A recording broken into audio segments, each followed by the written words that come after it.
ورحمة الله وبركاته.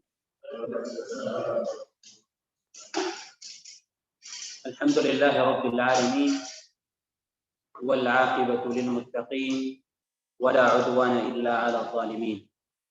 أشهد أن لا إله إلا الله وحده لا شريك له إله الأولين والآخرين وقيوم السماوات والأرضين، وأشهد أن محمدا عبده المبعوث رحمة للعالمين.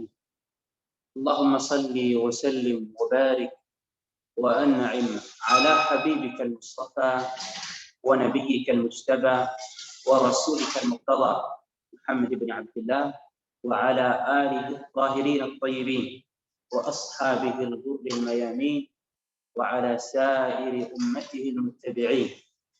أما بعد، معاشر المسلمين رحمكم الله أجمعين، طبتم وطاب منشاكم وسعيكم وتبوأتم من الجنة منزلا. اللهم اجعل هذا الجمع جمعا مباركا مرحوما، واجعل تفرقنا من بعد هذا الجمع تفرقا معصوما مغفورا، ولا تدع فينا شقيا ولا محروما. معاشر المسلمين dan muslimat juga, ya, wal muslimat rahimakumullah jami'an. Pertama, mari kita bersyukur kepada Allah Subhanahu wa taala dengan mengucapkan segala bentuk pujian dan segala bentuk rupa kesyukuran kita kepada Allah Subhanahu wa taala yang telah mengumpulkan kita di tempat yang mulia ini dengan izin dan taufiknya semata. Ma'asyiral muslimin, betapa banyak nikmat Allah Subhanahu wa taala yang wajib untuk kita syukuri. Nikmat dalam urusan dunia, apatah lagi nikmat dalam urusan akhirat kita. Ada nikmat yang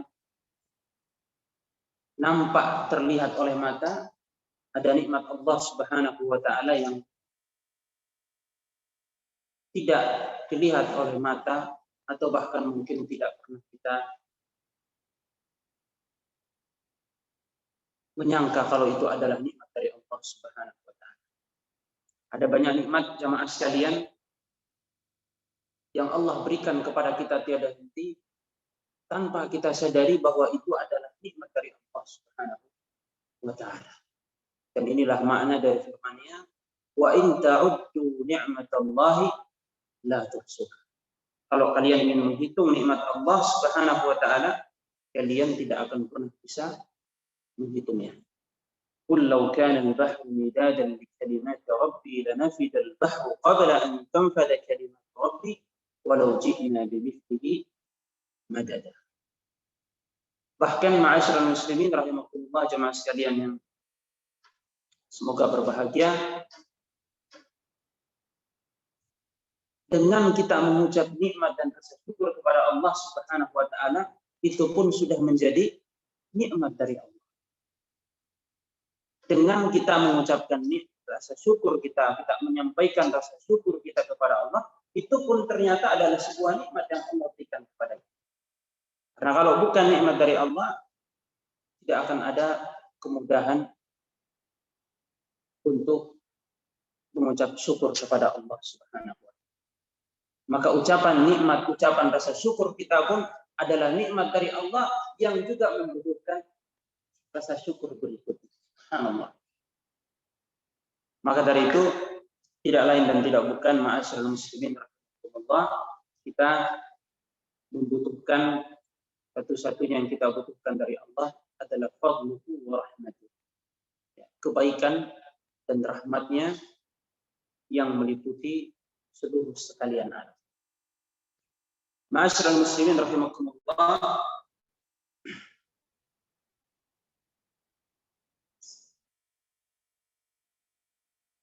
pada kesempatan kali ini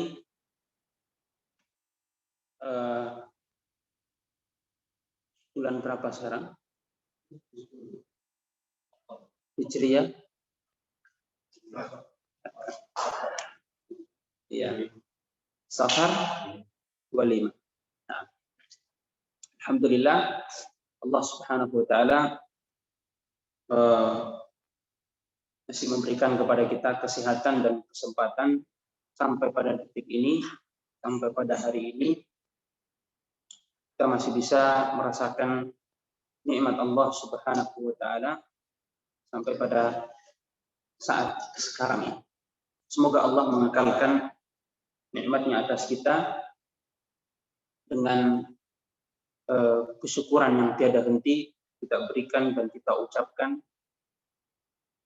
untuk Allah Subhanahu wa taala. Jamaah sekalian, mudah-mudahan jamaah tidak lupa dengan pertemuan kita sekitar berapa tahun, Pak? 2 tahun yang lalu. Masya Allah. Ya. Sebelum pandemi, Pak, ya. Sebelum pandemi kita pernah membahas sebuah kitab yang sangat bermanfaat, kitab yang luar biasa,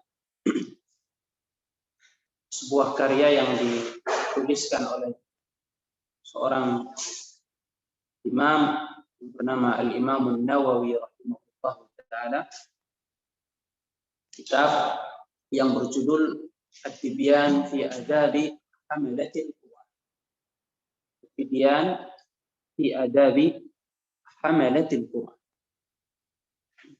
Saya mengingat ya, titik tolak pembahasan kita ini berangkat dari bulan Ramadan. Ya, pada saat itu yang merupakan Syahrul Quran, bulan Al-Quran Al-Karim. Dan memang ma'asyiral muslimin rahimakumullah, kitab ini menekankan pada persoalan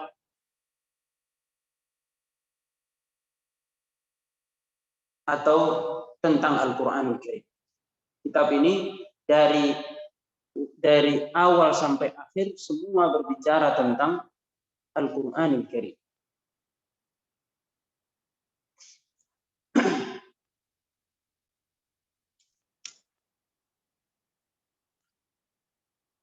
Kenapa demikian jamaah sekalian? Karena kita sesadar-sadarnya dengan ilmu yang Allah ajarkan kepada kita, dengan petunjuk yang Rasulullah SAW berikan kepada kita, bahwa sebaik-baik manusia adalah mereka yang mempelajari Al-Quran Al-Karim. Khairukum man ta'allama al-Qur'ana wa 'allama. Sebaik-baik di antara kalian adalah orang yang mempelajari Al-Quran dan mengajarkannya.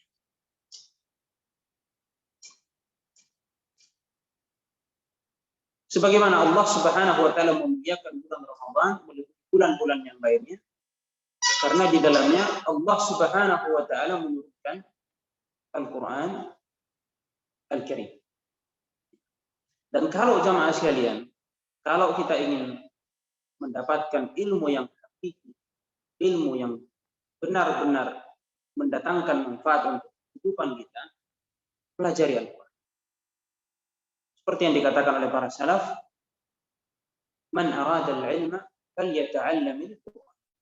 Siapa yang menginginkan ilmu, maka pelajarilah Al-Quran. Fa inna fihi ilma al-awwalin wal akhirin. Karena di dalam Al-Quran telah terhimpun ilmu seluruh manusia dari dahulu sampai hari kiamat. Semua ilmu, ya ilmu yang bermanfaat. Ilmu yang bermanfaat, karena ada ilmu yang tidak bermanfaat. Ilmu yang bermanfaat adalah ilmu yang di dalamnya terdapat qala Allah wa qala ar-Rasul. Yang di dalamnya terdapat Allah berfirman dan Rasulullah sallallahu alaihi wasallam bersabda. Al-Quran Al-Karim Kata para salaf, di dalamnya terdapat ilmal awwali wa ilmal akhir. Ilmunya orang dahulu dengan ilmunya orang yang saat ini sampai hari kiamat. Kita tahu semua ada setiap umat diberikan kitab khusus kepada mereka. Ada kitab yang diturunkan kepada Nabiullah Musa alaihissalam, ada kitab yang diturunkan kepada Nabiullah Isa alaihi assalam. Sebelumnya ada kitab Zabur. Ada juga Suhuf Ibrahim, Suhuf Musa, dan seterusnya, jamaah sekalian. Semua kitab ini berisi ilmu dari Allah Subhanahu wa taala dan telah Allah himpun semuanya di dalam Al-Qur'an Al-Karim. Allah telah himpun semuanya di dalam Al-Qur'an Al-Karim. Maka siapapun yang ingin mencari ilmu yang hakiki, maka pelajarilah Al-Qur'an, bisanya dia akan dapati ilmu Allah Subhanahu wa taala yang meliputi seluruh manusia dari zaman dahulu hingga hari kiamat. Ma'asyiral muslimin rahimakumullah, mudah-mudahan juga tidak lupa dengan materi yang telah kita sampaikan sekitar 2 tahun yang lalu.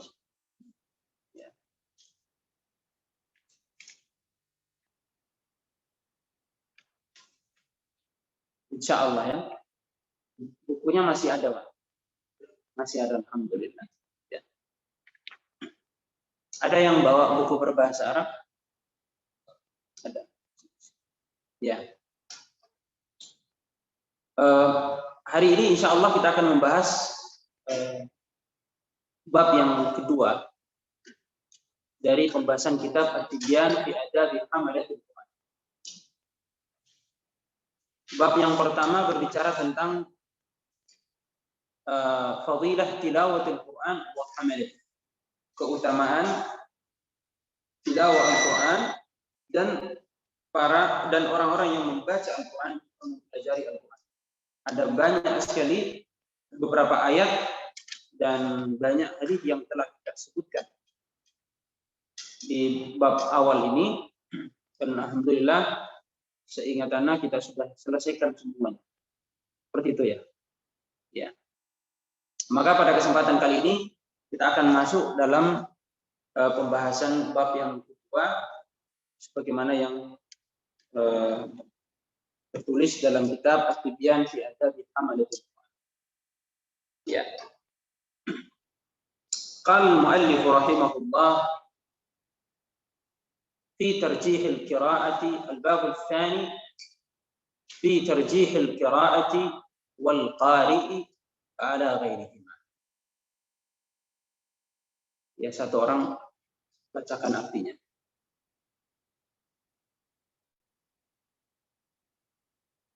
Adalah yang paling penting judulnya, ada judulnya? Utama qiraat dan qiraat. Iya. Bagus. Antum terjemahannya apa di sini? Bahasa Arab ya? Iya. Antum ini bahasa Arab. Iya. Ya, ada terjemahan yang lain? Iya. Kurang lebih sama. Fi tarjihil qira'ati wal qari' ala ghairi. Bab yang kedua ini, ma'asyiral muslimin, secara spesifik akan membahas tentang kemuliaan dan keutamaan al-qira'ah dari yang lainnya. Itu satu. Yang kedua, keutamaan seorang qari, seorang yang membaca Al-Quran dari selain mereka, dari yang lainnya. Bisa difahami? Ya. Di bab yang kedua ini secara spesifik membahas tentang dua hal. Yang pertama, kelebihan qiraah atau afdaliyah, keutamaan qiraah tilawah Al-Quran dari semua bentuk tilawah ataupun segala sesuatu yang dibaca selain Al-Quran. Yang pertama. Yang kedua adalah keutamaan Al-Qari. Keutamaan Al-Qari, siapa itu Al-Qari? Orang yang membaca Al-Quran. Ya. Jadi tadi keutamaan Al-Quran, yang kedua keutamaan orang yang membaca Al-Quran. Kedua ini, ma'asyiral muslimin rahimakumullah, dijelaskan secara spesifik dalam bab bahasan kita pada pertemuan sore hari ini. Ya. Al-Imam An-Nawawi rahimahullah menyebutkan bab ini secara khusus setelah di bab yang pertama menyebutkan tentang fadilah secara umum, ya, keutamaan secara umum membaca Al-Quranul Karim. Tapi di luar tilawah Al-Quran bukan berarti selain tilawah Al-Quran tidak memiliki fadilah atau keutamaan. Jadi bab yang pertama itu berbicara secara umum tentang keutamaan tilawah Al-Quran, tapi bukan menutup kemungkinan bahwa ada amalan lain yang juga memiliki fadilah dan keutamaan. Karena fadlullahi wasi'. Keutamaan dan kebaikan yang Allah berikan kepada hambanya itu sangat luas dan sangat banyak. Sangat luas dan sangat banyak, tidak hanya dari satu pintu saja. Tidak hanya dari satu pintu saja. Tapi Allah membuat banyak pintu agar kita berlomba-lomba sabiqul khairat sesuai dengan kemampuan kita untuk meraih keridhaan, meraih surga Allah Subhanahu wa taala. Lalu pada bab yang kedua ini, Imam An-Nawawi rahimahullah ingin menerangkan kepada kita bahwa amalan yang paling utama adalah tilawatul. Dari semua bentuk tilawah, qiraah yang lain, maka qiraah Al-Quran adalah amalan yang terbaik. Nanti kita akan sebutkan bukti-buktinya dari penjelasan Al-Imam An-Nawawi rahimahullah. Termasuk ma'asyiral muslimin rahimahullah, seorang yang membaca Al-Quran, seorang yang membaca Al-Quranul Karim akan mendapatkan kemuliaan, kelebihan, fadilah, keutamaan, kedudukan melebihi yang lain. Melebihi yang lain. Thabata an Abi Mas'ud al-Ansari al-Badri radhiyallahu anhu ar-Rasulillah sallallahu alaihi wasallam qala ya ummul qauma aqra'uhum bi kitabillah. Rawahu Muslim. Ya. Ada yang bisa baca artinya? Ya.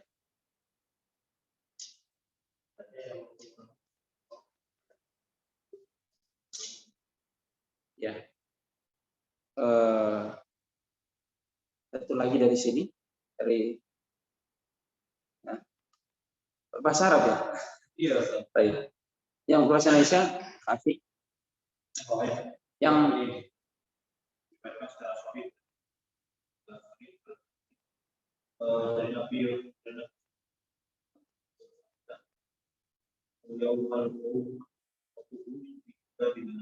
ya. Rawahu Muslim. Ya ummul qauma aqra'uhum li kitabillah. Ya, ini dalil pertama yang diterangkan oleh Imam Nawawi untuk menerangkan kepada kita keutamaan al-qiraah. Keutamaan qiraatul Quran dan seorang qari yang membaca Al-Quran. Beliau mengutip hadis yang diriwayatkan oleh sahabat yang mulia Abu Mas'ud al-Ansari al-Badri. Nama beliau adalah Uqbah bin Amr. Uqbah bin Amr.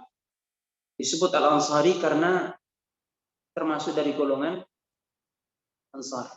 Ya. Golongan Ansar. Ya.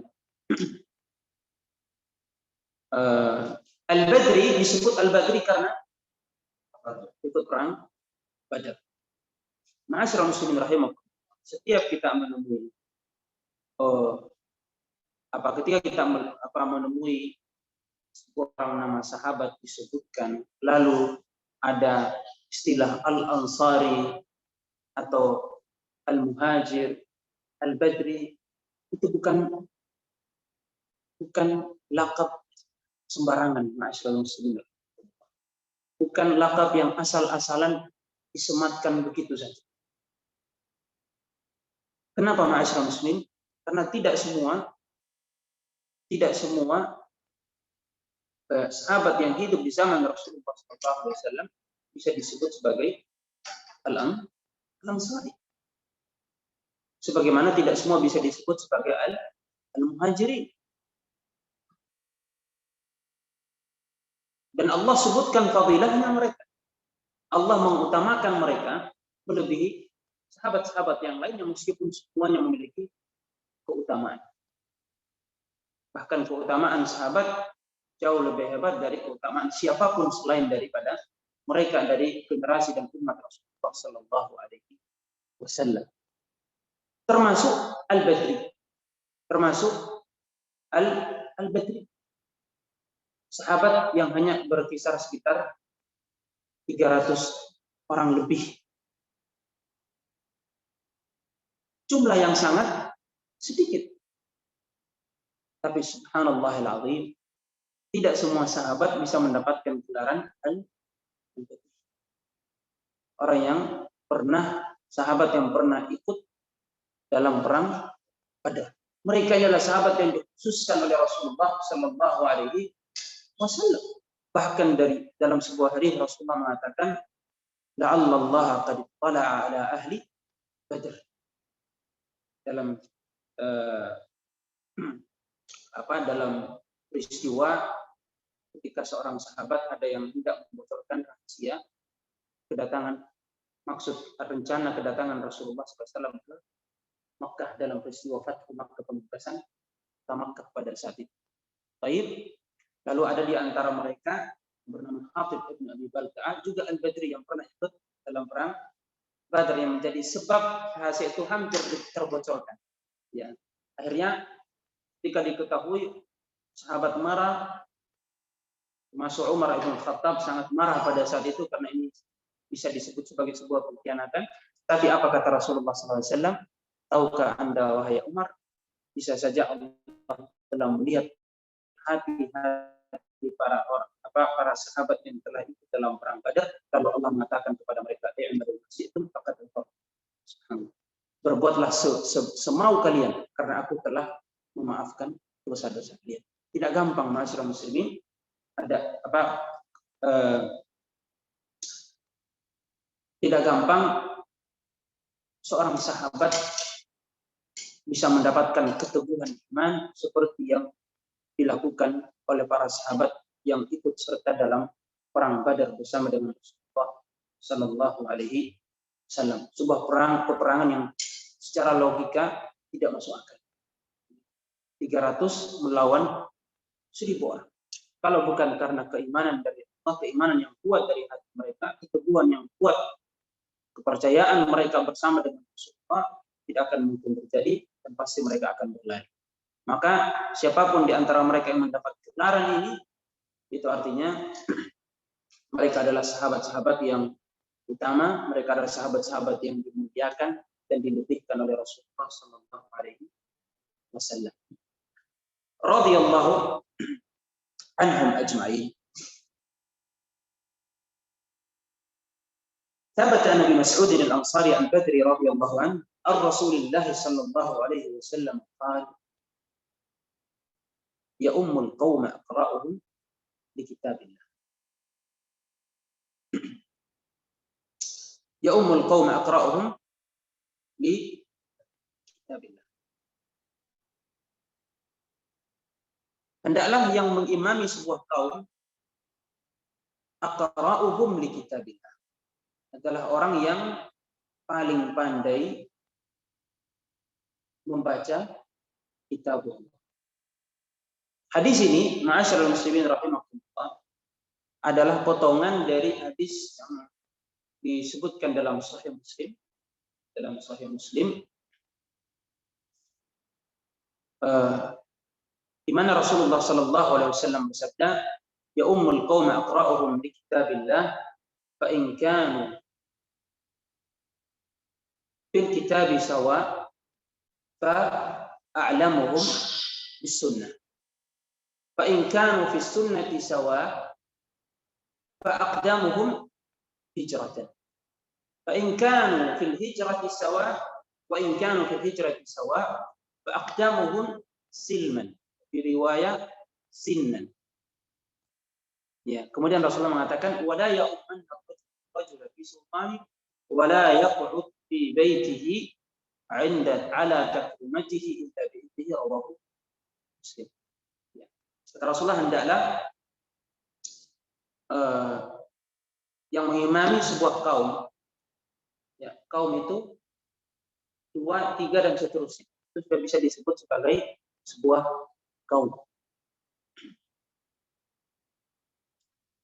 Hendaklah yang mengimami mereka aqra'uhum li kitabillah, yang paling pandai membaca kitabullah.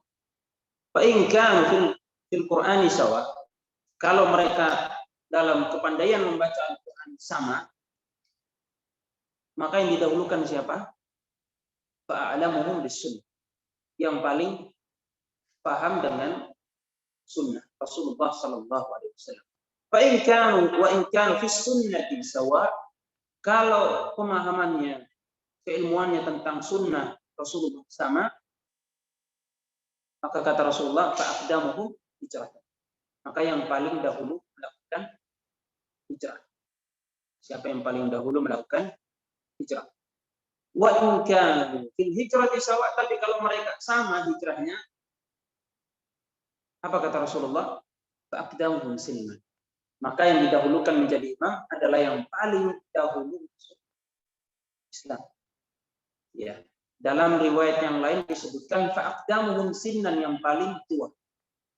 Yang paling tua. Dan biasanya orang yang paling tua itu adalah orang yang paling pertama juga masuk Islam. Yang paling pertama masuk Islam. Jadi ada kesesuaian antara dua riwayat yang disebutkan dari Rasulullah SAW. Kemudian Rasul mengatakan wala ya'ummanna rajulu rajulan, dan tidak pantas seseorang mengimami dan tidak pantas seseorang mengimani orang yang lain fi sultanihi, dalam wilayahnya. Dalam wilayahnya. Wilayah dalam lingkup yang kecil, ya, apatah lagi wilayah dalam lingkup yang besar, termasuk di masjid. Ya, kalau ada imam ratib, imam yang tetap, maka yang berkuasa atas wilayah itu adalah imamnya. Maka tidak pantas ada orang lain yang melampau, yang menjadi imam, padahal ada imam yang telah ditetapkan dalam sebuah masjid. Karena ini termasuk telah melampaui batas wilayah kekuasaan yang disebutkan oleh Rasulullah SAW dalam hadis ini, termasuk di rumah kita. Kecuali illa biidznihi, kecuali dengan kalau diizinkan. Kalau diizinkan maka beda persoalan. Ma'asyiral muslimin rahimakumullah. Nah, ya umul qaum aqra'uhum li kitabillah. Siapa yang dimaksud dengan al-aqra'? Apakah orang yang pandai membaca Al-Qur'an, atau orang yang paling banyak menghafal Al-Qur'an, atau orang yang paling merdu hafalan, orang yang paling merdu bacaan? Siapa yang dimaksud dalam hadis ini? Ya, banyak hafalannya. Baik. Al-Hafidz Ibnu Hajar Al-Asqalani rahimahullah taala ketika menjelaskan hadis ini, beliau mengatakan aqra'uhum li kitabillah, yang dimaksud dengan aqra'uhum li kitabillah adalah al-ulama,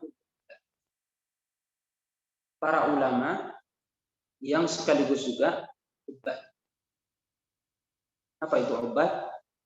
Ahli ibadah. Seorang alim yang abid. Termasuk tidak salah ketika orang mengatakan aktsarul hifdzan, yang paling banyak hafalan. Sebagian ulama mengatakan yang dimaksud dengan aqra di sini, yang paling pandai membaca Al-Qur'an, adalah yang paling banyak hafalan. Yang paling banyak hafalannya. Mereka lah yang didahulukan untuk memimpin salat, untuk memimpin salat sebuah kaum atau sebuah jamaah. Ma'asyiral muslimin, Kalau kita mencoba menelisik lebih jauh, khususnya di zaman Rasulullah SAW, ternyata al-aqra, seorang qari di zaman Rasulullah SAW adalah sebuah istilah atau semacam untuk mereka yang paling banyak hafalan Al-Qur'annya dan juga paling banyak ilmunya tentang Al-Qur'an. Maka mereka disebut qari. Tidak sama dengan zaman kita sekarang, ya, itu banyak qari tetapi tidak paham dengan apa yang dibacanya. Tidak paham dengan apa yang dibacanya, bahkan mungkin waliyadzubillah ada yang tidak mencerminkan nilai-nilai sebagai seorang qari. Ya. Hanya mementingkan lantunan dan suara yang indah. Tapi keindahan Al-Qur'anul Karim tidak terpancar dalam. Bukan seperti itu yang kita inginkan, ma'asyiral muslimin. Di zaman Rasulullah, seorang qari adalah mereka yang paling menguasai Al-Qur'an. Dari sisi hafalan, dari sisi bacaan, dari sisi ilmu dan amalan. Ini adalah karakter seorang qari. Karakter seorang qari.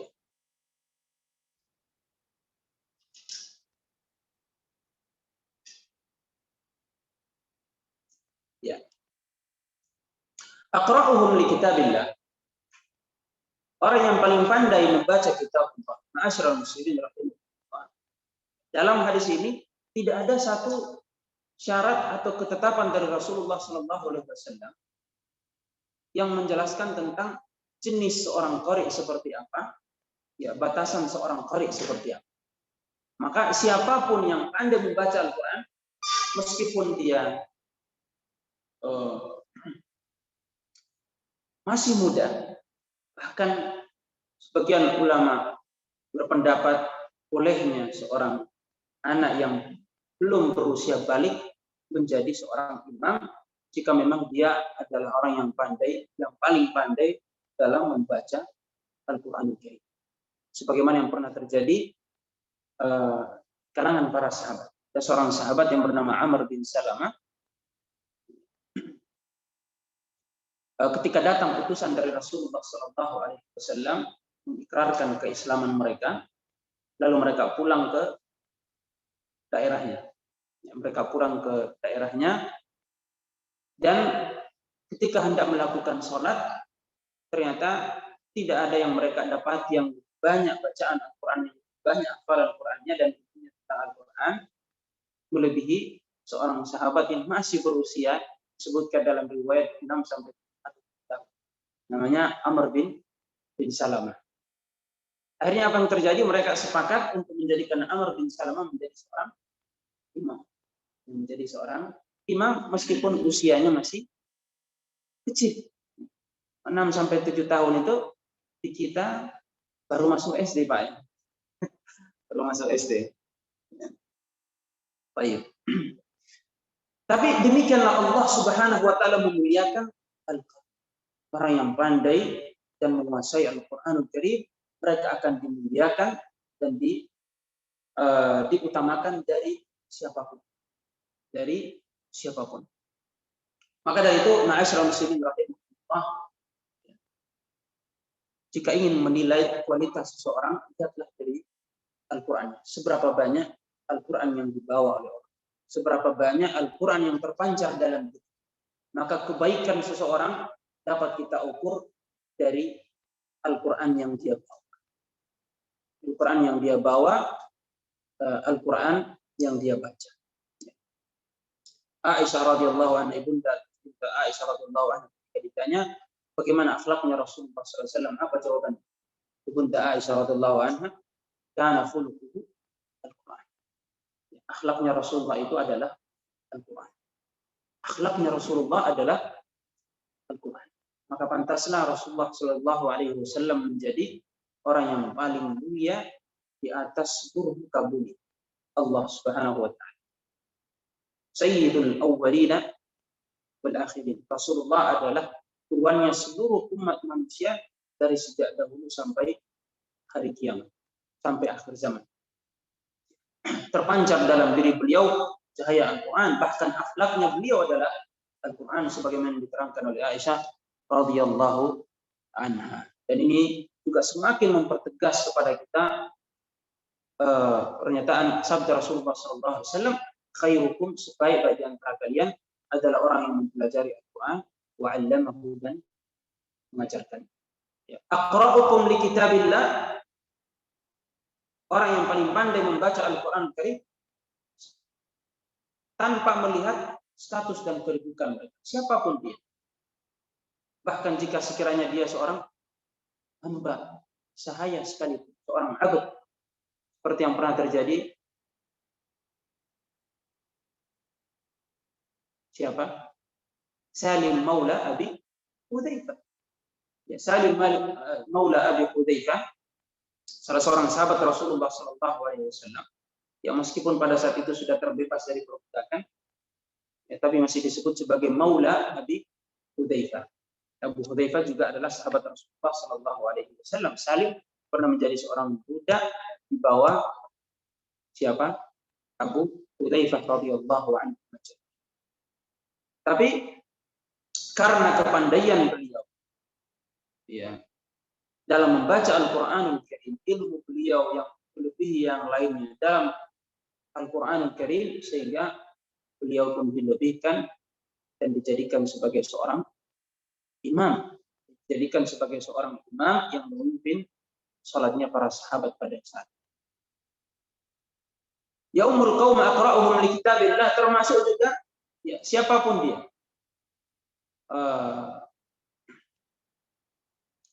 Ya, termasuk yang disebutkan oleh para ulama, andai ada orang yang buta sekalipun, orang yang buta tapi lebih pandai membaca Al-Quran daripada yang lain yang matanya bisa melihat, maka kebutaannya tidak bisa menjadi alasan untuk tidak menjadikannya sebagai seorang imam.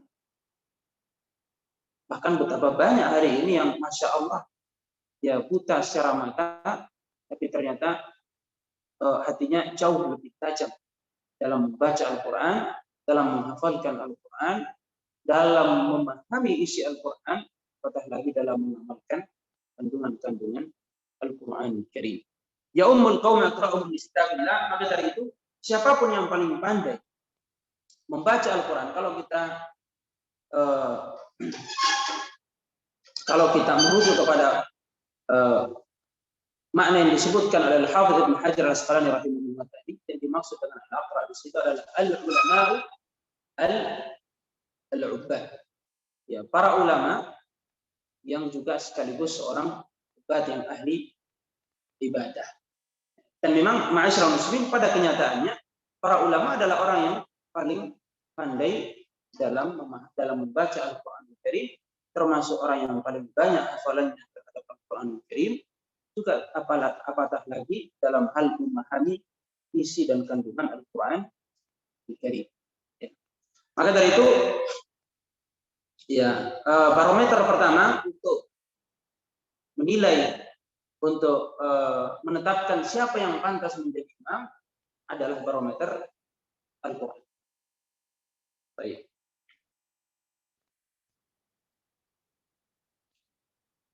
Kalau ternyata ilmu tentang Al-Quran yang sama, apa solusinya? Solusinya juga dijelaskan oleh Rasulullah SAW dalam lanjutan hadis ini, meskipun tidak disebutkan oleh Imam Nawawi rahimahullah dalam kitab ini. Ya. Kenapa Imam Nawawi tidak menyebutkan lanjutan dari hadis ini? Ya, tidak ada di bab lain. Kenapa Al-Imam Nawawi rahimahullah menyebutkan dengan potongan ya ummul qaum aqra'uhum li kitabillah. Ya. Meskipun ya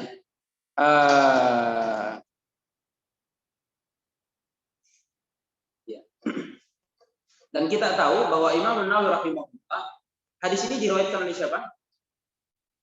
Oleh Imam Muslim rahimahullah. Ya. Cara yang paling dikenali oleh kaum muslimin. Kitab yang mensyarah, yang menjelaskan tentang Sahih Muslim, kitabnya Imam Muslim rahimahullah. Kitabnya siapa? Imam An-Nawawi rahimahullah. Imam An-Nawawi rahmatullah alaihi. Jangankan hadis ini, ya, seluruh hadis yang ada dalam Sahih Muslim telah dijelaskan secara panjang lebar oleh Imam An-Nawawi rahimahullah dalam kitab beliau.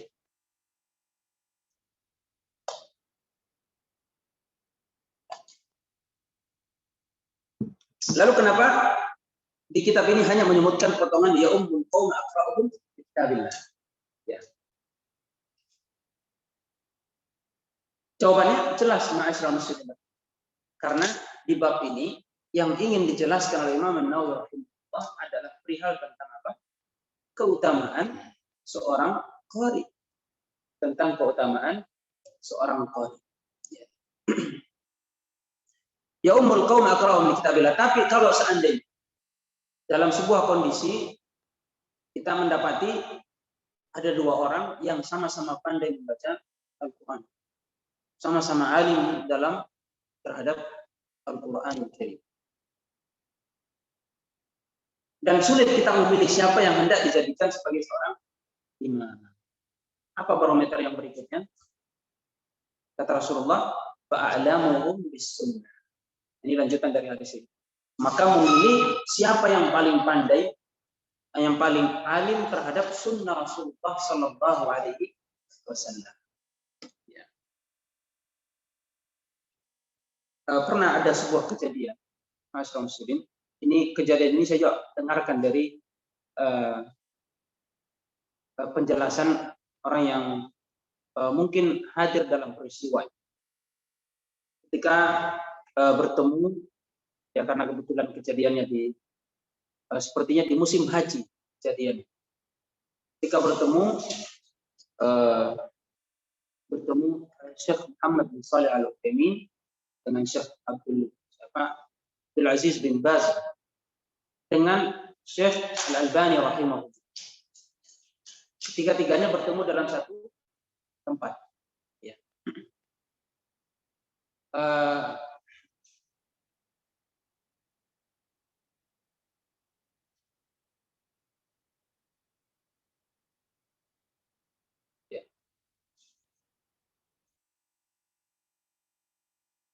Ada masalah?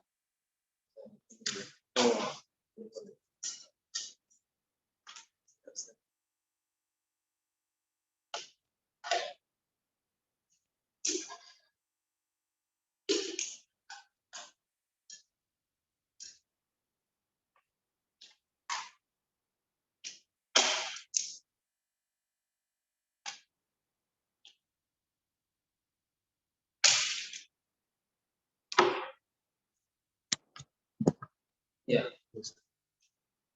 Baik, ma'asyiral muslimin, ini saya sebutkan sebagai contoh. Ya, ini saya sebutkan sebagai contoh yang pernah kami dapatkan ceritanya. Ketika mereka bertemu, lalu tiba-tiba masuk waktu sholat. Nah, ketika masuk waktu sholat, maka yang paling dicari oleh orang-orang adalah siapa yang menjadi imam. Siapa yang menjadi imam? Semuanya alim. Ya, semuanya alim. Dan seorang alim yang benar, seorang alim yang rabbani tidak mungkin mengangkat dirinya, tidak mungkin mengklaim kealiman dirinya melebihi yang lain. Semakin seorang alim, maka akan semakin nampak ketawaduan dan kerendahan dalam dirinya. Ketika bertemu tiga alim ini, kira-kira siapa yang harus menjadi seorang imam? Ya, satunya diminta, yang satu lagi minta yang lain. Apa istilahnya itu? Semuanya menolak dan tidak ingin ditunjuk sebagai seorang imam. Ketika yang satu ditunjuk, yang satunya juga nunjuk yang lain. Baik. Ya, menurut antum kira-kira siapa yang jadi imam? Menurut jamaah sekalian, siapa yang jadi imam? Ada yang menarik di situ, ma'asyiral muslimin. Karena tidak ada yang jadi imam, kayaknya Syekh bin Baz mengatakan kepada Syekh Al-Albani rahimahullah, sudah meninggal ya rahmatullah alaihi. Jadi silahkan wahai Syekh, Anda menjadi imam untuk kami. Apa alasannya? Hadis. Ya. Baik. Ya, Syekh Ibnu Utsaimin dikenal kepakarannya dalam melebihi yang lain. Syekh bin Baz rahimahullah dikenal ya, sebagai seorang alim dan sebagai seorang mufti, juga pakar dalam ilmu hadis. Tapi tidak sama dengan kepakaran Syekh Al-Albani rahimahullah di dalam ilmu hadis. Akhirnya kata Syekh bin Baz rahimahullah, semua kita ini kalau masalah Quran sama. Ya, semua kita ini kalau masalah Quran sama. Tapi Anda yang lebih berilmu tentang sunnah Rasulullah SAW, maka silahkan maju jadi imam sholat. Juga karena ketawaduan beliau sebagai seorang alim rabbani rahimahullah, ketika sudah mau jadi imam, ya Syekh Al-Albani menyempatkan untuk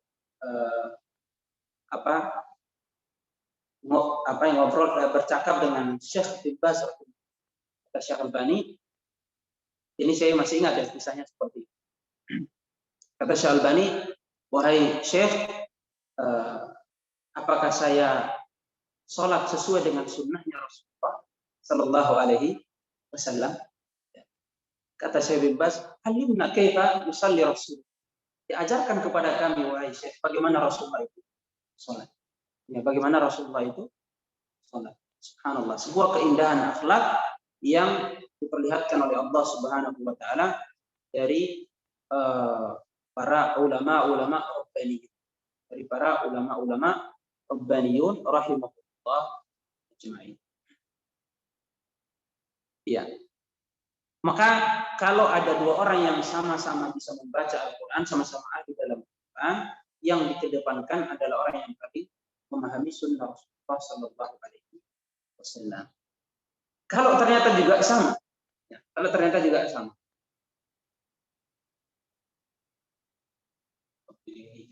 fa'aqdamuhum hijratan, maka yang paling dahulu hijrah.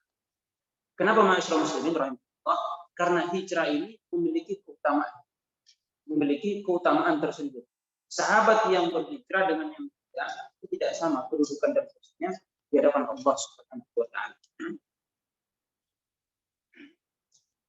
Baik, termasuk ma'asyiral muslimin, orang yang berhijrah itu umumnya adalah orang yang lebih yang lebih banyak mendapatkan ilmu tentang Al-Qur'an. Maka lagi-lagi semua kembali kepada Al-Qur'an. Lagi-lagi semua kembali kepada Al-Qur'anul Karim. Kalau ternyata dalam hijrah juga sama, maka kata Rasulullah fa'aqdamuhum sinna, maka yang paling pertama masuk Islam. Dalam riwayat lain disebutkan fa'aqdamuhum sinna, yang paling terdepan umurnya, maksudnya yang paling tua, yang paling besar. Nah, di situ berlaku senioritas. Ternyata kalau kita coba merenungi lebih dalam maksud dari orang yang paling pertama masuk Islam atau yang paling tua, kenapa dikedepankan daripada? Karena umumnya orang yang lebih tua, orang yang lebih dewasa, orang yang lebih duluan masuk Islam, mereka lebih duluan mendapatkan ilmu dari Rasulullah berupa ilmu Al-Quran. Mereka adalah orang yang lebih dulu masuk Islam, secara otomatis mereka adalah orang yang lebih awal belajar tentang Al-Quran. Lebih dulu belajar tentang Al-Quran. Ya umumnya seperti itu. Ma'asyiral muslimin rahimakumullah ajma'in.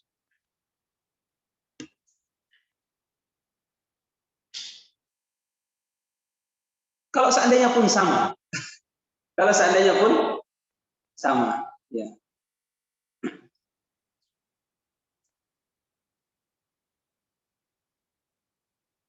Maka silahkan menentukan dengan cara kita sendiri.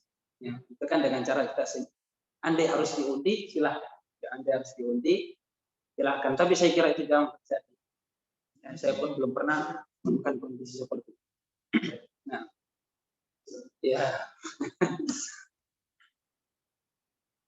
Yang ada justru kita kesulitan untuk mencari imam kadang-kadang, ya. Kita kesulitan untuk mencari imam. Dan itu ma'asyiral muslimin rahimahullah menunjukkan betapa mulianya dan utamanya seorang qari, seorang ahli Al-Quran. Di dunia saja dibutuhkan, apalagi di akhirat kelak. Di dunia saja mereka diutamakan oleh Allah Subhanahu wa taala, apalagi di akhirat nanti. Dalam pembahasan yang kita pernah bawakan di pertemuan 2 tahun yang lalu tentang fadilah tilawatul Quran, ada hadis yang mengatakan yuqalu li sahibul Quran, akan dikatakan kepada sahibul Quran, sahib Al-Quran. Sahib itu tidak hanya sekedar membaca cuma sekali. Seorang sahib adalah orang yang senantiasa bersama dengan Al-Quran. Ya, para ulama banyak yang menafsirkan maksud dari sahibul Quran adalah para penghafal Al-Quran.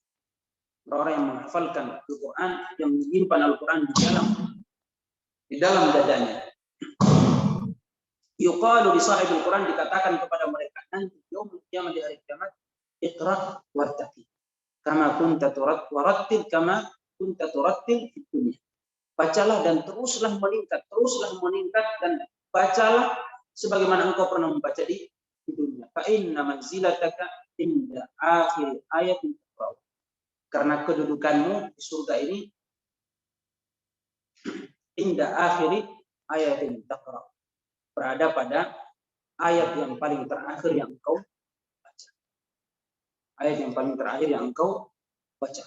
Ya, keutamaan yang tidak bisa terbayangkan yang diberikan kepada ahli Al-Quran Karim. Maka dari itu kita pun berupaya sebisa mungkin untuk menjadi sahibul Quran. Berapapun yang bisa kita baca, berapapun yang bisa kita hafalkan, ya. Dan untuk benar-benar menjadi sahibul Quran, jangan hanya sekedar menghafal saja, ya. Karena itu tidak cukup.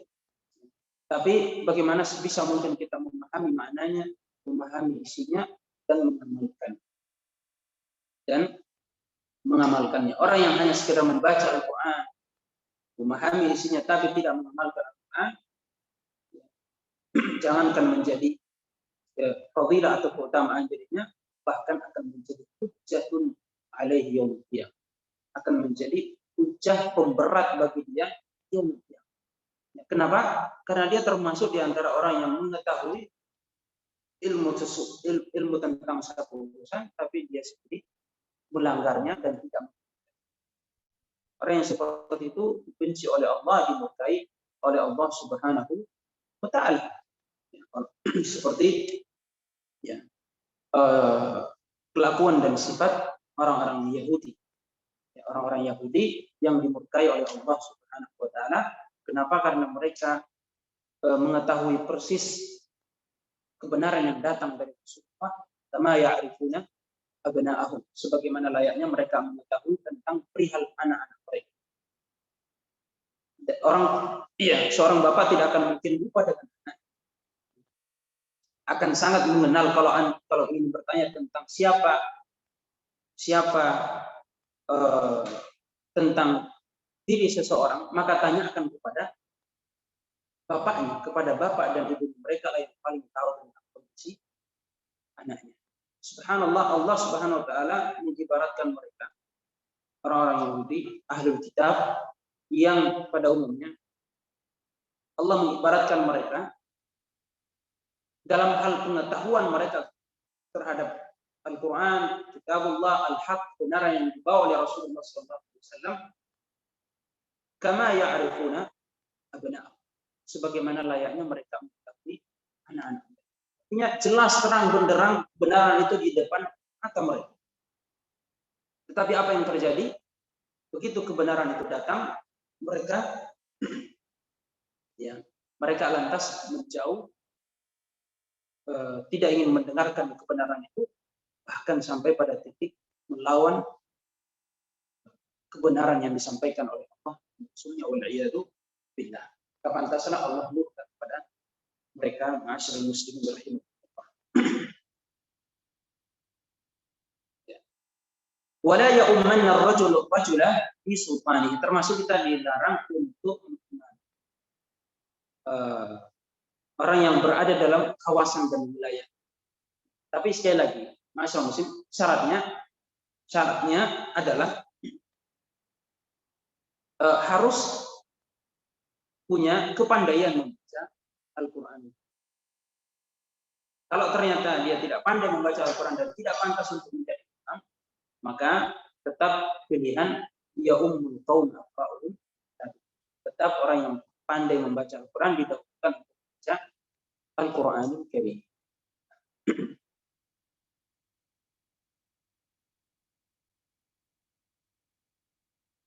Kemudian Imam An-Nawawi rahimahullah menyebutkan hadis yang kedua. Hadis yang kedua, hadis dari Ibnu Abbas radhiyallahu anhu, qala kana al-qurra'u ashab majlis Umar radhiyallahu anhu wa musyawaratihi qulan kanu aw syubban. Rawahu al-Bukhari sahih. Ini hadis yang kedua yang diterangkan oleh Imam Nawawi rahimahullah untuk menunjukkan kepada kita betapa qurra, orang-orang yang ahli Al-Qur'an itu benar-benar dimuliakan. Siapa yang bisa baca artinya? Khafi bisa? Ya. Hadis yang kedua.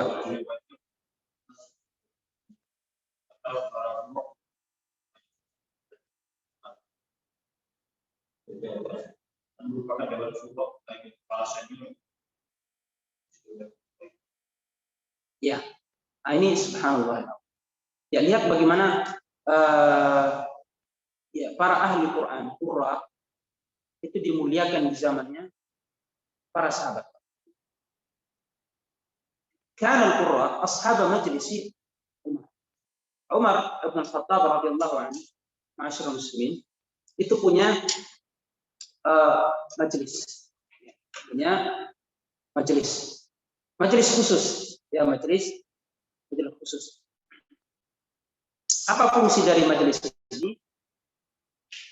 Mereka ini adalah orang yang diajak untuk berdiskusi, bertukar pendapat, bermusyawarah oleh Umar bin Khattab dalam urusan agama dan negara.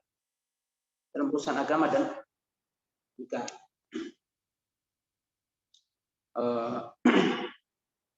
Atau kita sebut dalam urusan agama. Ya. Karena jangan sampai ada stigma di kalangan kita yang seakan-akan membedakan antara urusan agama dan negara. Baik. Karena agama yang Allah Subhanahu wa taala utus, yang Allah turunkan kepada kita adalah agama yang mengatur seluruh sendi. Khususnya Al-Qur'an. Yahdi lillati ya aqwam, kata Allah Subhanahu wa taala. Sungguhnya Al-Qur'an ini yahdi lillati ya aqwam, akan membimbing kita menuju jalan yang terbaik. Tidak hanya baik, masyaallah muslim, billati hiya aqwam, kepada jalan yang terbaik dalam segala aspek kehidupan. Maka jika ingin mencapai hasil yang terbaik dalam hidup kita, dalam kehidupan kita, dalam semua sisi kehidupan, kembali kepada Al-Quran Al-Karim. Kembali kepada Al-Quran Al-Karim, maka Allah akan menuntun kita, membimbing kita kepada jalan dan hasil yang terbaik. Illati hiya aqwam. Umar bin Khattab radhiyallahu anhu itu punya orang-orang khusus yang diajak diskusi, bertukar pendapat, termasuk bertanya. Jamaah tahu siapa mereka? Ya, dalam hadis ini, dalam riwayat ini, riwayat Ibnu Abbas disebutkan kana al-qurra ashab majlis. Ternyata orang-orang yang ada dalam majelis Umar itu adalah qurra.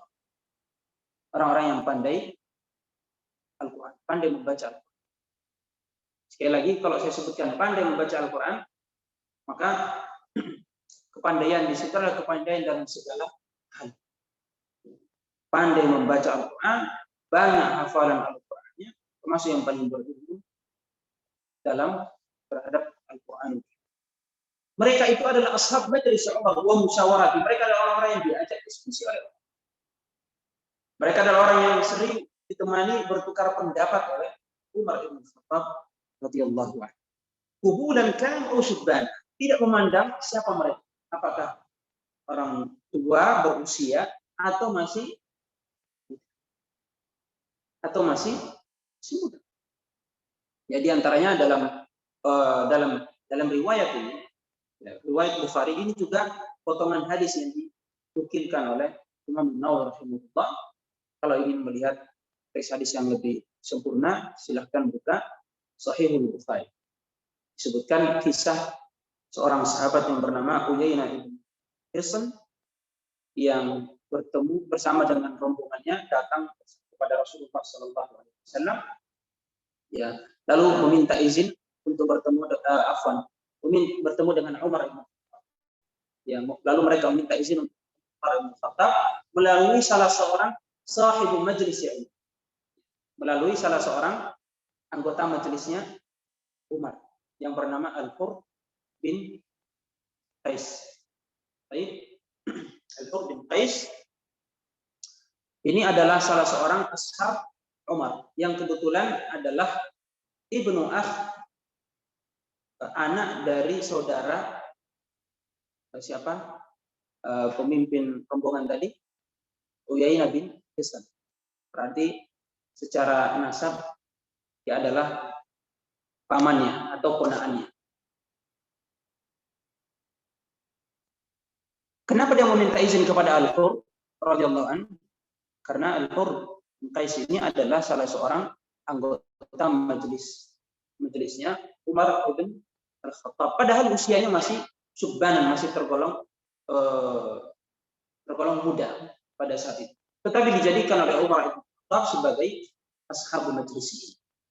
Ini maksud dari kubulan kan au subbana. Kubulan kan au subbana. Termasuk ma'asyiral muslimin rahimakumullah. Ayo, siapa yang namanya disebutkan dalam hadis ini? Ibnu Abbas. Ibnu Abbas itu bukan sahabat yang seperti Abu Bakar As-Siddiq, termasuk Umar bin Khattab, Amr bin As, Utsman bin Affan, sahabat-sahabat yang sangat senior. Ibnu Abbas itu sama dengan Ibnu Umar, Ibnu Mas'ud. Mereka semua ini adalah sahabat-sahabat Rasulullah SAW yang secara usia masih kecil. Secara usia masih kecil, termasuk di antara min sigharis sahabat, termasuk di antara sahabat-sahabat yang junior. Tapi subhanallahil azim, dia meskipun dengan usia yang masih kecil, yang junior, dia dijadikan oleh Umar bin Khattab sebagai sahibul majlis, sebagai anggota majelisnya. Ada yang protes, ada. Ya, kenapa kok orang seperti Ibnu Abbas dijadikan sebagai anggota majelis? Ya, karena Umar bin Khattab radhiyallahu anhu ingin membuktikan bagaimana kedudukan dan kemuliaan Ibnu Abbas. Umar pernah mengemukakan sebuah pertanyaan, ya, di tengah majelis. Apa pertanyaannya? Kata Umar bin Khattab, "Idza jaa nasrullahi wal fath wa ra'aita an-nasa yadkhuluna fi dinillahi afwaja, sabbih bihamdi rabbika wastaghfir innahu kana tawwab." Surat An-Nasr. Jika telah datang nasrullah, pertolongan Allah, wal fath, dan al-fath, penaklukan. Yang dimaksud dengan penaklukan di sini adalah penaklukan Makkah. Berarti ayat ini turun setelah Fatu Makkah, setelah peristiwa penaklukan kota Makkah. Idza jaa nasrullah wal fath wa ra'aita an-nasa yadkhuluna fi dinillahi afwaja. Dan engkau melihat manusia berbondong-bondong masuk ke dalam agama ini afwaja. Wasabbih bihamdi rabbika wastaghfir, maka bertasbihlah dengan memuji nama Tuhanmu, wastaghfir, dan minta ampunlah. Innahu kana tawwaba, karena sesungguhnya Allah itu Maha penerima taubat. Ketika ini ditanyakan oleh Umar, lalu pertanyaan itu dilempar ke semua hadirin yang ada pada saat itu, kota majelis yang lain. Ya, kira-kira apa tafsiran dari ayat? Apa tafsiran dari ayat ini?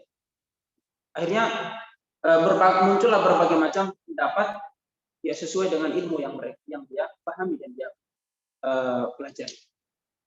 Baik. Lalu kemudian Umar setelah itu Ibnu Khattab mengalihkan pertanyaan itu secara khusus kepada Ibnu Abbas. Kira-kira menurut Anda, wahai Ibnu Abbas, apa tafsiran dari ayat ini? Apa kata Ibnu Abbas radhiyallahu anhu? Ya. Ya. Ya. Baik. Itu kan karena kita sudah tahu jawabannya. Itulah Banda. Tapi dari ayat yang pertama sampai ayat yang terakhir, apakah ada dalam ayat ini yang menjelaskan secara abstrak, secara tersirat, apalagi tersurat ya, tentang kematian Rasulullah SAW? Dari semua yang saya baca dari awal sampai akhir tadi, ada sesuatu yang adakah satu ayat atau satu kata yang menyebutkan tentang kematian Rasulullah? Ada. Lalu dari mana tafsiran itu jadi? Itulah keutamaan dan kemuliaan ya seorang yang alim terhadap Al-Quran. Ibnu Abbas telah didoakan oleh Rasulullah SAW, Allahumma alimhu faqihhu fid din wa alimhu at-ta'wil. Ya Allah, buatlah Ibnu Abbas menjadi seorang faqih yang benar-benar memahami ilmu agama ini, ilmu agamamu, wa alimhu ta'wil, dan ajarkan kepadanya ilmu ta'wil. Apa itu ilmu ta'wil? Ilmu tafsir. Ilmu tafsir. Coba bayangkan, masyaallah, idza jaa nasrullah, telah datang pertolongan Allah dan penaklukan kota Makkah. Wa ra'aitan nasa yadkhuluna fi dinillah, dan telah engkau lihat manusia masuk berbondong-bondong ke agama ini. Fasabbih bihamdi rabbika wastaghfir, maka bertasbihlah dan memuji Tuhanmu, innahu kana tawwab, sungguh dia penerima taubat. Mana keterangan tentang kematian? Kalau jamaah sekalian memahami, kalau kita merenung, kenapa Allah mengatakan fasabbih bihamdi rabbika? Tasbih istighfar biasanya diucapkan dalam kondisi seperti itu. Ya kan? Lagi berbuat dosa, terjatuh dalam kesalahan, istighfar. Ada sesuatu kemungkaran yang kita lihat, kita mengucapkan subhanallah, kita mengingkari keburukan itu. Ya, sebagaimana kata Allah, subhanallahi amma yusyrikun. Ya, maha suci Allah, subhanallah, dari apa yang diperbuat oleh orang-orang yang berbuat oleh orang-orang musyrik. Kira-kira ada tidak kesamaan, kesesuaian antara perintah tasbih dan istighfar dengan kejadian yang terjadi tentang pertolongan dan penaklukan pertama? Bukankah seharusnya kita bersyukur dan memuji Allah? Betul apa enggak? Ya, bukankah seharusnya maka dari itu pujilah Allah? Ya, bergembiralah kalian. Ya. Karena Allah telah memberikan pertolongan dan Allah telah menaklukkan, dan kalian telah menaklukkan pertama kali. Tapi dalam ayat ini Allah justru mengatakan, maka bertasbihlah engkau dengan menyebut nama Tuhan. Tasbih bihamdi. Tasbih itu adalah bentuk pengakuan kita kepada Allah bahwa Allah tidak ada satupun kekurangan dalam diri. Bihamdihi, pujian kepada Allah itu adalah bentuk pengakuan kepada kita bahwa segala kemuliaan dan kesempurnaan ada pada diri Allah Subhanahu wa taala. Wastaghfir adalah permohonan ampun kepada Allah Subhanahu wa taala. Innahu kana tawwab. Baik, ini adalah isyarat dari Allah bahwa ajal Rasulullah sudah dekat. Maka orang yang sudah dekat ajalnya diperintahkan untuk banyak beristighfar dan memohon ampun kepada Allah Subhanahu wa taala. Ajal Rasulullah sudah dekat.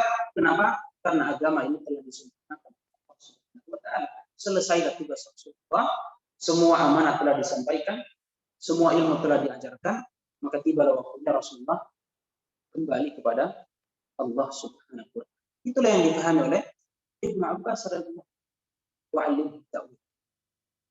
Ayat ini ma'asyiral muslimin rahimahullah juga dipahami oleh Abu Bakar. Abu Bakar Siddiq dalam peristiwa yang lain, jika Abu Bakar Siddiq tiba-tiba menangis di saat semua orang tidak tahu apa maksud dari tangisan Abu Bakar Siddiq radhiyallahu anhu. Ketika ditanya, dia mengatakan itu adalah pertanda ajal Rasulullah sallallahu alaihi wasallam. Dan benar, tidak lama setelah itu Rasulullah meninggal dunia. Ma'asyiral muslimin rahimakumullah, sayati fil bab ba'da hada ahadits tadkhulu fi Wasayati fil bab ba'da hadha ahadits tadkhul fi hadha. Sebelumnya dari hadis ini kita belajar masyarakat muslimin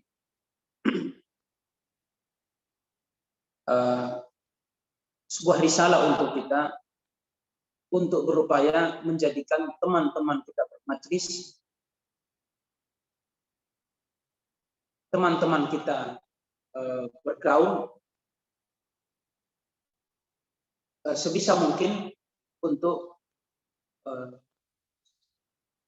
menjadikan teman kita, teman bergaul kita adalah orang-orang yang dekat terhadap Al-Quran. Jadikanlah teman bergaul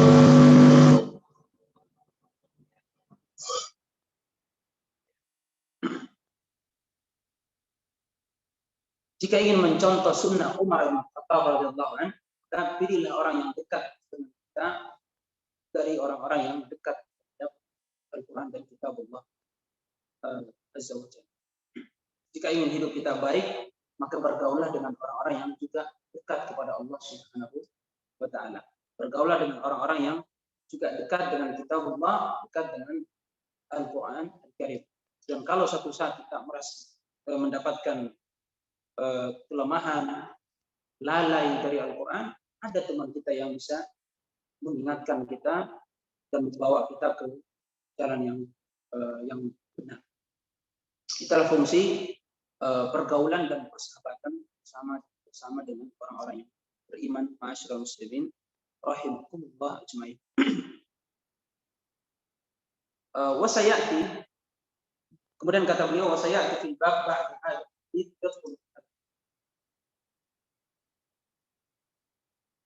Kata beliau akan kita urai setelah ini berbagai hadis di bab-bab berikutnya yang menunjukkan tentang kemuliaan ahli Al-Quran, dan itu akan disebutkan ketiga nanti insyaallah taala. Wa'lam, kemudian beliau menutup, wa'lam anna al-madhhab al-mukhtar alladhi alayhi mu'tamadu alayhi min al-ulama anna qira'at al-Qur'an afdalu min at-tasbih wa at-tahlil wa ghayrihima min al-adhkar wa qad tadhaharat al-adillatu 'ala. Bisa dibaca terjemahannya ya. Yang terakhir, wa'lam, dan ketahuilah.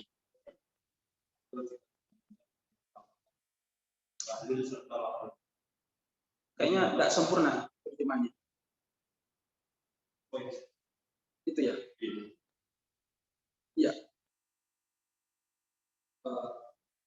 Ini lanjutannya diputar. Oke. Dibaca. Baca Al-Quran lebih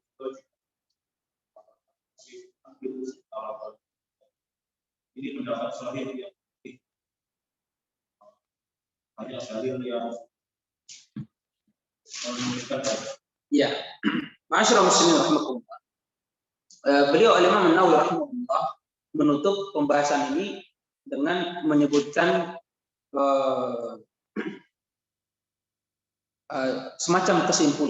semacam kesimpulan bahwa qiraatul Quran, membaca Al-Quran, afdalu min at-tasbih, itu lebih utama, lebih afdal dari tasbih, tahlil, la ilaha illallah, wa ghairihima min al-adhkar, dan selain daripada keduanya dari zikir-zikir. Artinya Al-Quranul Karim itu lebih afdal dari tasbih, tahlil. Kenapa ma'asyiral muslimin? Karena qiraatul Quran adalah afdalul dzikr. Qiraatul Quran itu adalah zikir yang terbaik. Subhanallah itu adalah zikir yang baik. Subhanallah bihamdihi, subhanallah al-azim. Termasuk tahlil la ilaha illallah, subhanallah wa bihamdihi. Dalam riwayat yang disebutkan ahadul kalami ilallah, perkataan yang paling dicintai oleh Allah adalah subhanallah walhamdulillah wa la ilaha illallah wallahu akbar. Subhanallah alhamdulillah wa la ilaha illallah wallahu akbar. Banyak ucapan ini, zikir yang adalah zikir yang sangat dicintai dan disukai oleh Allah Subhanahu wa taala. Tapi semua zikir ini juga ada di dalam Al-Quran Al-Karim. Dalam Al-Quran terdapat tasbih, terdapat tahmid, terdapat tahlil, terdapat apalagi takbir. Dan Al-Quran secara umum adalah kalamullah, perkataan Allah Subhanahu wa taala, dan ada yang lebih puji dari Kalau subhanallah tadi itu masih termasuk dalam golongan kalamul adamiyyin, perkataan manusia dalam rangkaian mengingat berpikir kepada Allah Subhanahu wa taala. Maka dengan mengingat Allah Subhanahu wa taala dengan kalamnya sendiri, dengan perkataannya sendiri, dengan Al-Qur'an sendiri, itu akan lebih mulia dan afdal. Tapi ma'asyiral muslimin rahimahullah, ya, prinsip ini, kesimpulan ini jangan diperlakukan secara mutlak. Ya, karena Al-Qur'an itu lebih ya, akhirnya pada saat itu tidak baca pikir ruku. Ya, yang dibaca wadduha wal laili idza saja. Ini karena disebabkan tidak sempurna dalam maksud yang dijelaskan oleh para ulama. Jadi ketika kita ingin membandingkan, ya, kesimpulan ini masyaallah dikemukakan oleh Imam Nawawi rahimahullah dan merupakan pendapat para ulama, jika ingin dihadap-hadapkan dengan zikir yang lain, antara harus memilih Al-Quran atau zikir, maka yang paling mulia adalah Al-Quran Al-Karim. Tapi kata para ulama, likulli maqamin maqam, setiap kondisi itu punya keutamaan masing-masing. Pada saat sholat, ya, meskipun kira Al-Quran itu lebih afdal, tapi pada saat itu kita dilarang membaca Al-Quran. Semua ada waktunya. Di saat ketika kita sujud, kita dianjurkan untuk bertasbih. Ya. Di saat ketika takbiratul ihram, kita dianjurkan untuk bertakbir. Allahu Akbar. Allahu Akbar. Di saat kita bertasyahud, kita mengatakan asyhadu an la ilaha illallah. Baik, kenapa? Likulli maqamin maqam. Setiap segala satunya punya waktunya, punya porsinya masing-masing. Jangan karena menganggap qiraat Quran lebih afdal, akhirnya tidak membaca zikir dalam sholat dan lalu memilih untuk membaca Al-Quran Al-Karim. Nah, semoga ini bisa dipahami, ma'asyiral muslimin rahimakumullah. Maka dari itu perbanyak untuk membaca Al-Quran sebagaimana yang dilakukan oleh generasi salaf. Mereka, ya, Imam Nawawi rahimahullah menyebutkan dalam kitab yang lain, dalam Kitabul Adhkar rahimahullah, beliau menyebutkan bagaimana kondisi para salaf dahulu dalam persoalan dalam Al-Quran, terhadap Al-Quran. Di antara mereka ada yang menamatkan Al-Quran ya sekali dalam 2 bulan, ada yang sekali dalam sebulan, ada yang sekali dalam berapa? 10 hari, sekali dalam 10 hari, ada yang sekali dalam 7 hari, dan itu yang paling banyak di kalangan salaf terdahulu, generasi soleh. Di antara mereka ada yang sekali dalam 6 hari, ada yang sekali 5 hari, baik, ada yang dalam setiap 3 hari mengkhatamkan Al-Quran Al-Karim. Nah, ya. Bahkan di antara mereka ada yang setiap hari, disebutkan Mujahid rahimahullah, beliau mengkhatamkan Al-Quran bainal maghrib wal isya, antara maghrib dan isya. Antara maghrib dan isya, ada yang antara zuhur dan asar. Yang paling fantastis yang disebutkan Imam Nawawi rahimahullah, ada yang sampai 8 kali dalam sehari. Ya, arba'an fin nahar, 4 kali dalam siang, 4 di waktu siang, 4 di waktu malam. Itu jumlah yang paling banyak yang pernah disebutkan oleh para ulama. Subhanallah. Kalau kita ingin membandingkan dengan kondisi kita hari ini, sepertinya ya itulah. Ya. Makanya pantas Imam Malik mengatakan, kalau ingin umat ini kembali jaya, tidak ada cara lain kecuali dengan contoh umat yang pernah dijayakan oleh Allah SWT. Ya, mereka adalah orang-orang yang benar-benar menjadikan hidupnya untuk Allah Subhanahu wa taala. Tidak kebayang orang yang bisa menghatamkan Al-Quran dalam sehari. Lalu gimana dengan orang yang berkali-kali bisa menghatamkan Al-Quran Al-Karim? Sekian ma'asyiral muslimin, sesuai dengan kajian waktu kita. Semoga bermanfaat. Jazakumullah khairan. Sallallahu alaihi wasallam ala nabiyina Muhammad. Ya, bisa ada waktu 5 menit.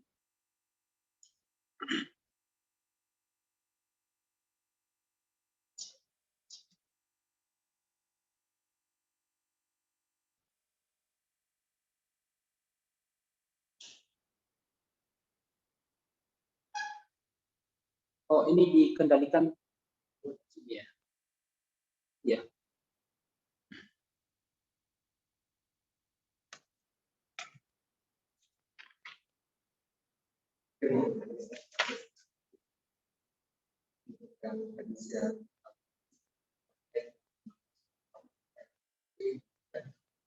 Ya.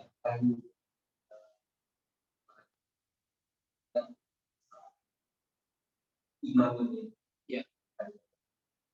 Baik. Tentunya contoh yang disebutkan dalam ayat dalam hadis ini merupakan contoh yang terbaik dalam perkara yang terbaik. Contoh yang terbaik karena profil yang dikemukakan dalam hadis adalah seorang qari, seorang yang pandai terhadap Al-Quran, dan dalam urusan yang terbaik karena yang dibicarakan dalam persoalan sholat. Dalam persoalan sholat. Tapi apakah hanya dalam persoalan sholat saja? Tidak. Sebab ternyata di hadis yang kedua, riwayat yang kedua, riwayat Abbas menunjukkan bahwa para qurra dijadikan oleh Umar bin Khattab radhiyallahu anhu sebagai anggota majelis tempat bertukar pikiran, berpendapat dalam urusan umat kaum muslim. Dan urusan umat kaum muslimin hanya pada persoalan sholat saja, termasuk persoalan perangnya, persoalan sosialnya, ekonominya, budayanya, semua sektor kehidupan diatur di dalam Al-Quran Al-Karim. Makanya di penjudulannya itu apa yang Imam Nawawi sebutkan, ala ghairihim. Ghairihima artinya apapun selain daripada Al-Quran. Ala ghairihima artinya apapun, siapapun selain daripada ahli Quran. Bisa dipahami? Ya, ala ghairihima itu maksudnya apapun di luar Al-Quran. Al-Quran tetap menjadi utama dan menjadi patokan. Ala ghairihima maksudnya siapapun. Tadi apapun, siapapun selain daripada ahli Al-Quran. Tetap ahli Al-Quran menjadi utama mata Allah Subhanahu wa taala, termasuk dalam agama Islam. Tapi tentunya ada porsi-porsi yang perlu ditempatkan sesuai dengan tempatnya. Ya, sesuai dengan tempatnya. Dalam hadis yang lain, riwayat yang lain disebutkan Rasulullah SAW mengatakan kabir. Apa artinya kabir? Kabir maksudnya hendaklah yang berbicara di antara kalian adalah orang yang paling tua, yang paling dewasa, yang paling besar. Ya, kabir dalam peristiwa ketika tiga sahabat Abdurrahman bin Sahal, kemudian Muhayyisah dan Uwayyisah radhiyallahu anhu menghadap kepada Rasulullah untuk mengungkapkan kejadian kematian saudara dari Abdurrahman bin Sahal namanya Abdullah bin Sahal. Ya, mati di negeri Khaybar. Di negeri Khaybar, daerahnya orang Yahudi. Dicurigai yang membunuhnya adalah dari kalangan Yahudi. Ketika mereka ingin berhukum kepada Rasulullah SAW, tiba-tiba yang maju berbicara siapa? Abdurrahman bin Sahal. Ya. Wajar karena yang meninggal ini korbannya adalah saudaranya, yang namanya Abdullah bin Sahal. Tapi apa kata Rasulullah? Kabir. Rasulullah tidak mau, tidak inginkan yang berbicara itu adalah Abdurrahman bin Sahal. Kenapa, jemaah sekalian? Karena ternyata di antara tiga orang ini yang paling tua, yang paling muda adalah Abdurrahman bin Sahal. Rasulullah menginginkan dalam proses seperti ini hendaklah yang berpendapat itu adalah orang yang sudah dewasa, orang yang lebih tua. Ya, semua ada porsi-porsinya. Termasuk dalam persoalan memberi hadiah ada riwayat kan hendaknya ketika memberi hadiah kita mendahulukan orang yang lebih tua, yang mendahulukan orang yang lebih tua. Tapi dalam persoalan secara umum kita sebisa mungkin menjadikan Al-Quran sebagai patokan, termasuk orang yang ahli Al-Quran sebagai patokan. Apalagi jika memang ahli Quran itu memiliki keahlian, yang memiliki keahlian dalam bidang. Ini tidak serta-merta meruntuhkan teori bahwa segala urusan diberikan disandarkan kepada ahlinya. Kira seperti itu ya. Tapi sekali lagi, jika ada yang sama-sama ahli, lalu kemudian satunya Al-Quran dan satunya tidak, maka jelas ya kita memilih orang yang lebih ahli terhadap Al-Quran Al-Karim. Saya kira seperti itu. Semoga bisa menjawab pertanyaan tadi. Ya.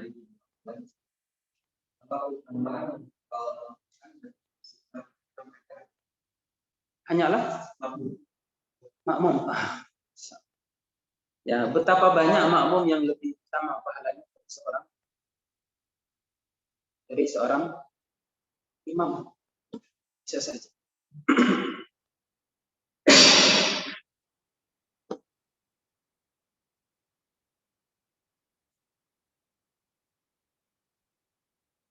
Keutamaan fadilah Al-Quran. Ya, keutamaan orang yang membaca Al-Quran. Termasuk orang yang menghafalkan Al-Quran. Itu tidak hanya terbatas pada siapa yang jadi imam dan siapa yang jadi makmum. Tapi apa kata Rasulullah? Yuqalu li sahibil Quran. Sahibul Quran itu Rasulullah sebutkan dia imam atau makmum?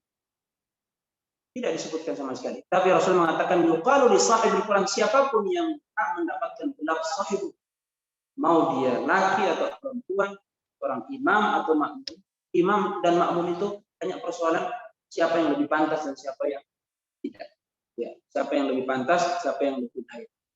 Tetapi ahlul Quran itu tidak mengenal siapapun dengan profesi seperti apapun, latar belakang status sosial, siapapun dia, bahkan seorang budak sekalipun seperti Salim Maula Abi Hudzaifah, seorang anak kecil pun seperti Amr bin Salam, yang junior sekalipun seperti Abdullah bin Abbas radhiyallahu anhu, jika mereka adalah ahli Quran, maka dia pantas mendapatkan kemuliaan, fadilah yang disebutkan oleh Rasulullah SAW di dunia dan akhirat. Di kalangan akhwat pun seperti itu. Di kalangan muslimah pun seperti itu. Jika di antara mereka ada yang lebih pandai membaca Al-Quran, maka mereka didahulukan daripada yang lainnya. Ya, dalam urusan-urusannya. Ya, asal jangan dijadikan imam. Ya. Ya, seorang perempuan menjadi imam bagi laki-laki. Itu beda persoalannya. Ada hadis yang lain yang menyebutkan la ta'ummanna al-mar'atu, larangan untuk seorang perempuan mengimami laki-laki, meskipun hadisnya diperselisihkan oleh para ulama, tapi kaidah secara umum bahwa perempuan dilarang mengimami seorang laki dalam persoalan imam, Tapi ketika kita berbicara tentang fadilah keutamaan, maka siapapun pantas untuk mendapatkan keutamaan dari Al-Quran. Dan betapa banyak hari ini, dan kalau kita lihat ya, muslimah-muslimah yang nampaknya lebih dekat kepada Al-Quran, lebih telaten membaca Al-Quran, lebih banyak hafalan Al-Quran. Termasuk banyak dari kalangan muslimah yang telaten mempelajari Al-Quran ilmu Allah Subhanahu wa ta'ala. Wallahu a'lam bishawab. Gimana?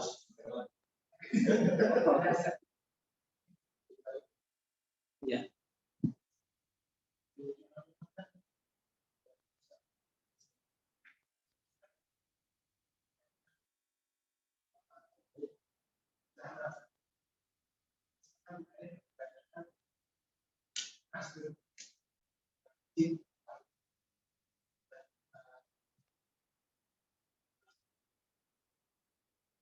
Kita itu kalau itu jangan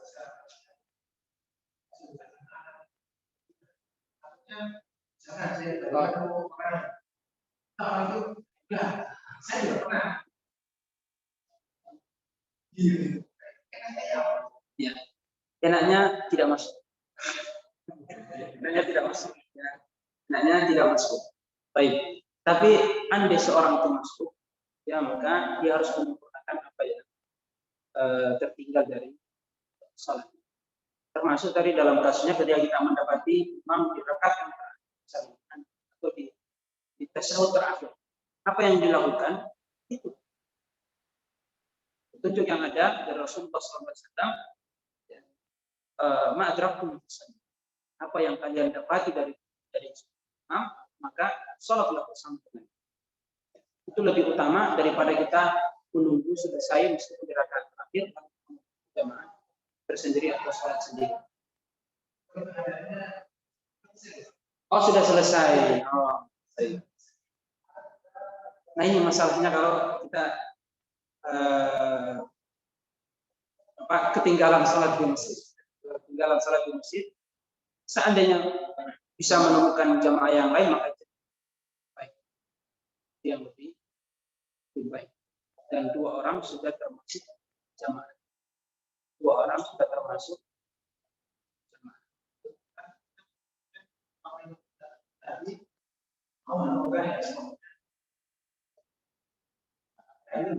Oh gitu.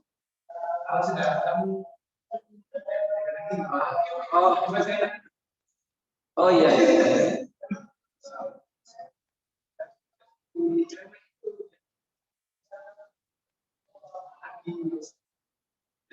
Kalau memang dikhawatirkan mudaratnya lebih dan diantara dikhawatirkan mudaratnya, maka memilih mudarat yang lebih ringan lebih masalah. Jadi mudarat yang lebih ringan. Sholat sendiri adalah pilihannya.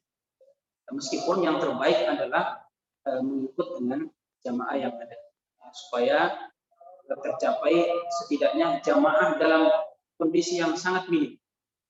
Karena kata Rasulullah, sholatnya seorang dengan 2 orang lebih mulia, lebih baik daripada sholat orang yang sendiri. Sholatnya orang yang bertiga lebih baik daripada sholat orang yang berdua. Dia semakin banyak kita berjamaah lebih baik. Itu masalah pemasaran. Tapi ketika bertemu dengan sebuah mudarat, maka kadang-kadang kita harus memilih mudarat ringan. Dan itulah pentingnya juga kita mengajarkan kepada umat ya, tentang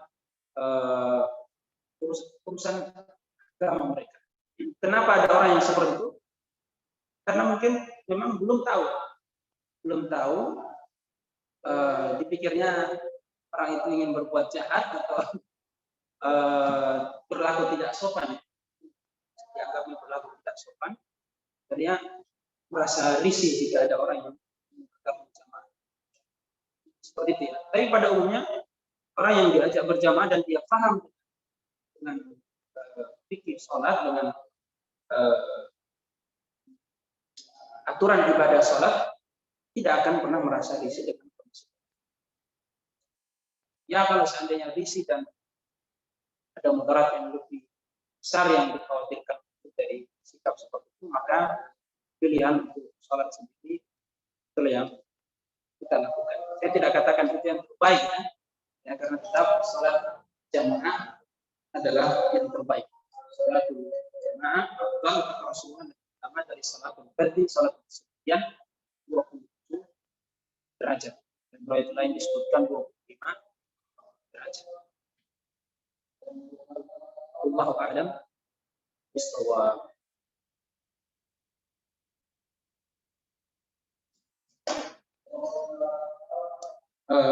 Cukup barangkali. Cukup. Jazakallahu khairan, semoga bermanfaat. Kita tutup sudah mendekati waktu maghrib, kita cukupkan sampai di sini dan semoga Allah Subhanahu wa taala memberikan kesempatan kepada kita untuk kembali bertemu insyaallah taala di pertemuan yang akan datang di Ibn. Sallallahu subhanahu wa taala yuwaffiqana jami'an wa an yuslih lana umura dinina wa asbina wa an yuslih lana umura dunyana allati fiha ma'ashuna wa akhiratana allati fiha ma'aduna wa nas'alullah subhanahu wa ta'ala an yaj'al al-hayata ziyadatan lana fi khair wal mauta rahatan lana min syarr wa li dhalika wal qadru alayhi subhanakallahumma wa bihamdika subhanakallahumma wa bihamdika asyhadu an la ilaha illallah la ilaha illa anta astaghfiruka wa atubu ilaik. Wassalamu alaikum warahmatullahi wabarakatuh.